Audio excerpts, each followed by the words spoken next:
यहाँहरु सबैलाई हार्दिक स्वागत छ, नमस्कार छ। आजको भिडियोमा हामीले नेपाली महिना र ऋतुहरू सजिलोसँग जान्ने प्रयास गर्नेछौं। विशेष गरेर हामीले अंग्रेजी महिनामा 4 वटा ऋतुहरू पाउँछौं, spring season, summer season, autumn season र विन्टर सिजन भने नेपाली महिनामा 6 वटा सिजन हुने गर्छन् र 6 वटा सिजनमा हामीले एक सिजनमा अथवा एउटा ऋतुमा 2 टा महिना हुन्छन्, जुन चाहिँ हामीले यहाँको टेबलबाट देख्न सक्छौं है त। अब तपाई विद्यार्थी हुनुहुन्छ अथवा आयोग तयारी गर्दै हुनुहुन्छ अथवा यी 6 वटा ऋतुमा कुन कुन महिना पर्छन् भनेर जान्नका लागि तयार हुनुहुन्छ अथवा यी ऋतुमा कुन कुन महिना पर्छन् भनेर कन्फ्युजन हुनुहुन्छ भने आज हामी यो कन्फ्युजन मेट्ने प्रयास गर्नेछौं। मेमोरी टिप्स प्रयोग गर्नेछौं, मेजर सिस्टम प्रयोग गर्नेछौं। यो भन्दा पहिलेको भिडियो हेरिसक्नु भएको छ भने तपाईले मेजर सिस्टमका बारेमा फेमिलियर भइसक्नु भएको छ है त। हामीले यहाँ स्क्रिनमा देखिसकेका छौं, यहाँ ऋतु दिएको छ, महिना दिएको छ अनि कोड दिएको छ है। अहिलेको लागि हामी कोड बिर्सिदेऊ है, कोड हामीले बिर्सिदेऊ। त्यसपछि हामी यता वसन्त अनि ग्रीष्म, वर्षा, शरद, हेमन्त र शिशिर ऋतुतिर आउँ है त। हामीले सुनेका छौं वसन्त र शिशिर अथवा शिशिर वसन्त। सुन्नुस् है, शिशिर वसन्तको कथा कहिले त हामीले वसन्त शिशिरको कथा सुनेका छौ भनेर भन्दैनौ हामीले हैन। 6-7 पढ्दाखेरि 8-9 मा पढ्दाखेरि हामीले शिशिर वसन्तको कथा सुनेका छौ भनेर हामीले भन्छौं हैन। अनि शिशिर र वसन्त सँगसँगै आयो। माघ फाउन भनेको शिशिर भयो अनि वसन्त भनेको फागुन पछिको अर्को 2 टा महिना चैत वैशाख भयो हैन। अनि जेठ असार भनेको ग्रीष्म, एकदम गर्मी भएको हुनाले ग्रीष्म ऋतु भनेको जेठ असार भयो, जुन चाहिँ हामीले यहाँ देख्न सक्छौं हैन। त्यसैगरी जाडो ऋतु हैन, शिशिर भन्छौं हामीले। शिशिरमा के हुन्छ, एकदम जाडो हुन्छ, शिरशिर हुन्छ हैन। त्यो यसरी भन्दा पनि हामीले यसलाई भइहाल्यो। अब त्यसैगरी हामीले यो शरद ऋतु छ। शरद ऋतु भनेको तपाईको यो असोज कात्तिकको, यसमा चाहिँ एकदम मौसम सफा हुन्छ, क्लियर हुन्छ भयो हैन। अनि साउन भदौमा के हुन्छ भन्दाखेरि एकदम पानी पर्छ। यो तरिकाले पनि सामान्य तरिकाले हामी जान्न सक्छौं। तर कहिलेकाहीँ हामी के हुन्छ भन्दाखेरि एकदमै झुकिन सक्ने सम्भावना हुन्छ हैन। त्यसले गर्दा हामी के गर्छौं भन्दा जुन यताको चैत वैशाख महिना, जेठ असार महिना यी महिनालाई हामीले मेजर सिस्टम अनुसार कोडिङ गर्छौं हैन।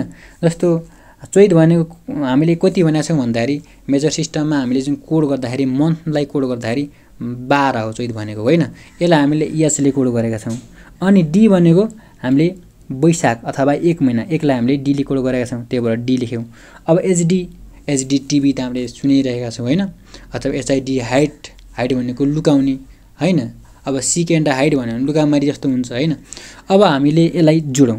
हाइट भनेको तपाईको एचडी भयो, यसलाई हाइट गराउँ चित्र गराउँदाखेरि जुन 12 महिना र 1 महिना हो, यो हामीले यता बुझ्नु पर्यो।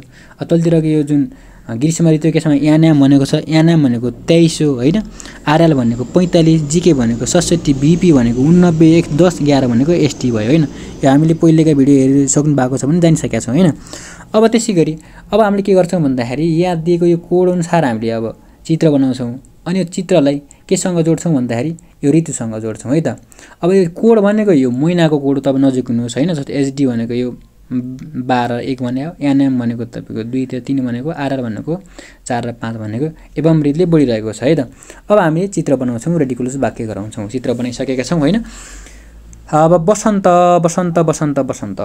भनेको तपाईको साथीको नाम। वसन्तले के गर्यो भन्दाखेरि एचडी टिभी ल्यायो अथवा वसन्तले कुनै सामान ल्याएको थियो, त्यसले हाइड गर्यो। यसलाई त गाह्रो केही पनि छैन। वसन्त ऋतु भनेको चैत वैशाख वसन्त वर्ष भन्दा पनि याद गर्न सकिन्छ। तर चाहिँ यदि वसन्त भन्ने चैत वैशाख हो हैन, ग्रीष्म भन्ने जेठ असार हो हैन भन्ने हामी कन्फ्युजन छौं भने वसन्त भनेको त चित्र त हामीलाई याद हुन्छ, वसन्तको नाम हैन। अथवा वसन्ता भन्दा पनि भइहाल्यो। वसन्तले के गर्यो, एचडी टिभी ल्या भन्दा पनि भइहाल्छ। अथवा तपाई वसन्त लुक्यो भनेको हाइड गर्यो हैन, त्यो गर्दा पनि भइहाल्यो हैन। त्यसैगरी अब चाहिँ अर्को ग्रीष्म भनेको ग्रीष त हामीलाई थाहा छ हैन। ग्रीष अथवा गिरिज त हामीले प्रयोग गर्छौं नि त हैन। अब त्यो ग्रीष र तपाईको यानाम सुन्नुस् है। यानामलाई हामीले चित्र बनाउँदाखेरि याने हेमिनेम, गिरिजमा के गरेको रहेछ, नाम लेखेको रहेछ। नाम केमा लेखेको रहेछ, ग्रीषमा। नाम भनेको याने हेमिन, नाम भनेको 23 भयो, 23 भनेको दोस्रो र तेस्रो महिना है त। अब त्यसैगरी अर्को छ यहाँ वर्षा ऋतु। वर्षा ऋतुमा एकदम के गर्छ, वर्षा आउँछ साउन भदौमा, यसलाई हामीले आरएल भनेको छ है। अब वर्षा आरएल है त। आरएल भनेको त चित्र त केही भएन, तर यसलाई हामीले के गरौँ, रेल बनाऊ। आरएआईएल रेल भनेको त चित्र हुन्छ हैन, रेल। अब वर्षा आएको बेला एकदम वर्षा भनेको त पानी आउने हो। पानी आएको बेलामा के हुन्छ, रेल त दुगुर्छ नि त हैन। रेलको हिँड्ने छुट्टै लिक हुन्छ, छुट्टै बाटो हुन्छ, त्यसले गर्दा रेललाई कुनै पनि अप्ठ्यारो पर्दैन। त्यसैले वर्षामा पनि रेल दुगुर्छ। रेल भनेको आर भनेको 4 चौथो महिना साउन भयो, याल भनेको 5 पाँचौं महिना भदौ भयो है त। अब त्यसै गरी अर्को महिना चाहिँ यहाँ आश्विन र कार्तिक महिना, जसलाई हामीले शरद ऋतु भनेका छौँ। शरद, अब शरद भनेको कुनै एउटा केटाको नाम भन्दा भइहाल्छ अथवा श्राद्ध भन्दा पनि भइहाल्यो। अहिलेको लागि हामीले शरद भनेको केटाको नाम याद गरौँ है। ए शरद यहाँ आइज त भन्दा हामीले कल्पना गरौँ हैन। यसमा जीके है त, जीके भनेको यो 6औं र 7औं महिना भने हो हैन। अब जीके शरदले के गर्यो, जीके पढ्यो। कसले पढ्यो जीके, शरदले। शरदले के पढ्यो, जीके पढ्यो। जी भन्दा बित्तिकै 6औं महिना, के भन्दा बित्तिकै 7औं महिना है त। यसैमा हामीले जीके भनेको त हामीले सुनिरहेका शब्द हो नि त, यसबाट नयाँ शब्द बनाउनु परेन हामीले जान्नको लागि हैन। अब त्यसै गरी यहाँ अर्को छ ऋतु। अर्को ऋतु भनेको हेमन्त। हेमन्त पनि हामीले हेमन्त कलाकारको नाम भन्दा पनि भइहाल्यो, तपाईको साथीभाइको नाम भन्दा पनि भइहाल्यो हैन। अब मङ्सिर पुस, मङ्सिरलाई हामीले भी भनेका छौँ, पुसलाई हामीले 8 भनेका मङ्सिरलाई हामीले 8 भनेका छौँ, पुसलाई हामीले 9 भनेका छौँ। अब यो के भयो, भिपी भयो। भिपीको त चित्र केही भएन, यसलाई हामीले के गरौँ, भिआइपी गरौँ हैन। अब हेमन्त के रहेछ, हेमन्त एकदम भिआइपी जस्तो रहेछ, एकदम भद्र भलाज्मी किसिमको रहेछ, ठुलो ठालु रहेछ हैन। को रहेछ, भिआइपी हेमन्त रहेछ। अथवा हेमन्तको घरमा भिआइपी मान्छे, भेरी इम्पोर्टेन्ट पर्सन के हो, आइराखेका रहेछन् भनेर भन्दा पनि हुन्छ है त। अब अर्को छ यहाँ ऋतु भनेको शिशिर ऋतु छ हैन। शिशिर ऋतु, अब शिशिर 10 र 11 भनेको छ हामीले, यसलाई एसटी भनेको छौँ कोडिङ गरेर। अब एसटी भनेको त कुनै पनि चित्र आउँदैन, तल यसलाई एसआइटीए सीता गरौँ न यसलाई है त, सीता। यस भनेको 10औं महिना जुन चाहिँ माघ महिना भयो। टी भनेको 11 महिना, जसलाई हामीले टीले जनाएको छौँ फागुन महिनालाई 11 महिना भनेको टी है त, सीता। शिशिरले सीतालाई बी गरेछ है त। कसले सीतालाई बी गर्यो, शिशिरले। शिशिर सीता पनि आइहाल्छ के यसबाट हैन, सजिलो भइहाल्छ झन् हैन। यो तरिकाले हामीले जान्न सकौँ।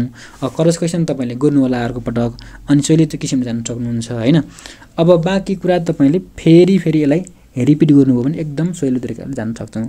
अब तत्कालको लागि अब तपाईले के गर्न सक्नुहुन्छ भन्दाखेरि, जस्तो यसलाई अहिले वास्ता नगर्नुहोस् है त, यो बिचको जुन छ महिनालाई वास्ता नगर्नुहोस्, यिनलाई वास्ता गर्नुहोस्। यिनलाई वास्ता गर्दा यो एचडी भनेको 12औं र 1 महिना, एनएम भनेको 2औं र 13औं महिना, आरएल भनेको 4औं र 5औं, जीके भनेको 6औं 7औं, भिपी भनेको 8औं 9औं, 10 11 भनेको तपाईको माघ र फागुन महिना भयो हैन। अब यो तरिकाले हामीले चित्र गराउँछौँ। चित्र यहाँ शब्दमै चित्र बनाएको छ भने गराउनु परेन, यदि चित्र बनेको छैन भने चित्र बनाउने, अनि यताको जुन ऋतुसँग जोड्ने हैन। त्यसरी गर्दाखेरि एकदम राम्रो हुन्छ। बसन्तले यदि टिभी ल्याएको, बसन्त हाइड गरेको, अब ग्रीष्म अथवा गिरिस कहाँ लगाएको भन्दाखेरि ग्रीष्ममा नाम लेखाएको, वर्षा आउँदाखेरि जेल दुगुरेको हेर्नुहोस् हैन। शरदले जीके पढिरहेको, हेमन्तको घरमा भिआइपी मान्छे आएको, शिशिरले के गर्यो भन्दाखेरि सीतासँग बिहे गरेको। यति सम्झेपछि त पुरै खत्तम भयो। तर तपाईले सुरुमा यो भिडियो हेर्दिनुहुन्छ भने यो कोडिङको लागि तपाईले 1-2 घण्टा टाइम दिनुभयो भने एकदम क्लियर हुनुहुन्छ है त। र आजको भिडियो तपाईलाई कस्तो लाग्यो कृपया प्रतिक्रिया दिन नभुल्नुहोला। हस्त नमस्कार, धन्यवाद।